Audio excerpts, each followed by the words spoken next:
Hello বন্ধুরা, কুসুমের রান্নাঘরে সবাইকে স্বাগত।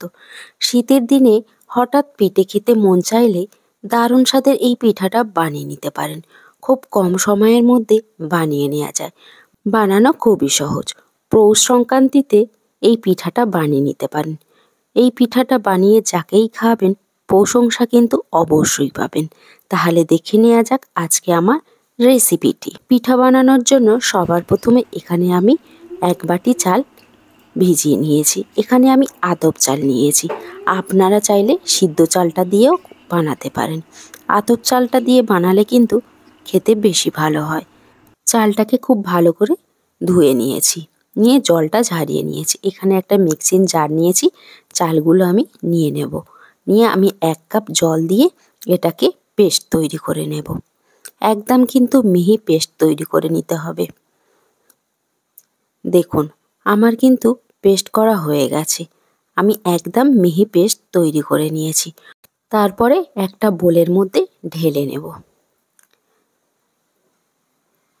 আমার কিন্তু বোলের মধ্যে ঢালা হয়ে গেছে। দেখুন ব্যাটারটা কিন্তু অনেকটা ঘন রয়েছে। এরকম ঘন থাকলে হবে না। আমি কিন্তু এখানে মিক্সিং জার ধুয়ে একটু জল দিয়ে দেব। আমি আগে 1 কাপ দিয়েছি, আবারও হাফ কাপ জল দিয়েছি, দিয়ে খুব ভালো করে নেড়ে নেব। তারপরে স্বাদ মতো লবণ দিয়ে দেব। লবণটা দিয়ে খুব ভালো করে আমি নেড়ে নেব যাতে লবণটা গুলে যায়। দেখুন ব্যাটারটা কিন্তু আমার একটু ঘন আছে। আমি কিন্তু আর একটু জল এখানে দিয়ে দেব। আমি কিন্তু 1 বাটি চালের জন্য 2 কাপ জল ইউজ করেছি। খুব ভালো করে নেড়ে নিয়েছি। দেখুন এই রকম কিন্তু আপনাদেরকে ব্যাটারটা রাখতে হবে, খুব বেশি পাতলা না আর খুব বেশি ঘন না। নারকেলের পুর বানানোর জন্য আমি একটা ফ্রাই প্যান নিয়েছি আর 1 বাটি কোরানো নারকেল নিয়েছি। 2 চামচ পাউডার দুধ দিয়ে দেব আর 3 চামচ চিনি দিয়ে দেব। চিনিটা আপনাদের টেস্ট অনুযায়ী ইউজ করবেন। দিয়ে আমি এটাকে নাড়তে থাকব। মিডিয়াম থেকে লো হিটে রেখে এটাকে নাড়তে হবে। দেখুন কিছুক্ষণ পরে দেখবেন নারকেলের পুরের কালারটা কিন্তু চেঞ্জ হয়ে যাবে। যতক্ষণ চিনিটা না গলে ততক্ষণ কিন্তু আমি নাড়তে থাকব। তারপরে দিয়ে দেব অল্প একটু এলাচ পাউডার। এলাচ পাউডার আপনাদের কাছে না থাকলে আপনারা গোটা এলাচটাও ব্যবহার করতে পারেন। অনবরত নাড়তে হবে যতক্ষণ না চিনিটা গুলে যায়। লো টু মিডিয়াম হিটে রেখে কিন্তু এটাকে তৈরি করতে হবে। দেখুন আমার চিনিটা কিন্তু একদম গুলে গেছে আর নারকেলের পুরটা রেডি হয়ে গেছে। এবার প্লেটে করে উঠিয়ে নেব। তারপরে ফ্রাই প্যান নিয়েছি, খুব ভালো করে গরম করে নিয়েছি।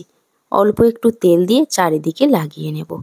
তারপরে ব্যাটারটাকে একটু নেড়ে নেব, নিয়ে আর 1 হাতা ব্যাটার দিয়ে দেব। কিছুক্ষণ যাওয়ার পরে কিন্তু আমার পিঠাটা কড়ার গায়ে থেকে ছেড়ে যাবে। দেখুন তখন কিন্তু আমার নারকেলের পুরটা দিয়ে দিতে হবে। নারকেলের পুরটা আমি চারিদিকে ছড়িয়ে দেব, দিয়ে এরকমভাবে 2 ভাঁজ করে নেব। দেখুন আমার কিন্তু একটা পিঠা রেডি হয়ে গেছে। এটাকে আমি তুলে নেব। আমি আর এক রকমভাবে কিন্তু বানিয়ে দেখাচ্ছি। দেখুন আর 1 হাতা ব্যাটার দিয়ে খুব ভালো করে কড়ার চারিদিকে লাগিয়ে দিয়েছি। তারপরে মাঝখানে নারকেলের পুরটা দিয়ে দিয়েছি। দিয়ে পিঠাটাকে আমি 4 ভাঁজ করে নেব। আপনাদের যেটাই ভালো লাগবে সেই রকমভাবে কিন্তু আপনারা বানিয়ে নিতে পারেন। দেখুন আমার কিন্তু এটাও রেডি হয়ে গেছে। তারপরে আমি কিন্তু আর একটাও তৈরি করে দেখাচ্ছি একইভাবে। দেখুন একইভাবে কিন্তু আমি সব পিঠাগুলোকে তৈরি করে নেব। খুব কম সময়ের মধ্যে কিন্তু এই পিঠাগুলো তৈরি হয়ে যায়। আপনারা কিন্তু বাড়িতে একবার এই রকমভাবে পিঠাটা বানিয়ে নিতে পারেন। খেতে কিন্তু দারুণ লাগে। দেখুন একইভাবে কিন্তু আমি সব পিঠাগুলো তৈরি করে নিয়েছি। আমার সব পিঠাগুলো কিন্তু বানানো হয়েছে। তারপরে আমি পরিবেশন করে নেব। আর ওপর থেকে একটু আমি কেশর আর দুধ দিয়ে দেব। এটা অপশনাল, আপনারা চাইলে নাও দিতে পারেন। দেখতে ভালো লাগার জন্য ওপর থেকে একটু নারকেল কোড়া দিয়ে দিয়েছি। আমার আজকে এই পিঠার রেসিপিটা আপনাদের কাছে কেমন লাগলো অবশ্যই করে কমেন্ট করে জানাবেন। ভিডিওটা ভালো লাগলে একটা লাইক দিয়ে চ্যানেলটাকে সাবস্ক্রাইব করে আমার সাথেই থাকবেন। দেখুন পিঠাগুলো কতটা নরম হয়েছে। আপনার যখন পিঠা খেতে ইচ্ছা হবে এই রকমভাবে খুব কম সময়ের মধ্যে কিন্তু পিঠাগুলো বানিয়ে নিতে পারেন। এটা দেখতে যতটা সুন্দর, খেতে কিন্তু দারুণ লাগে। আজকে এখানেই শেষ করছি। ভালো থাকবেন, সুস্থ থাকবেন। আবার ফিরে আসবো অন্য কোনো রেসিপি নিয়ে।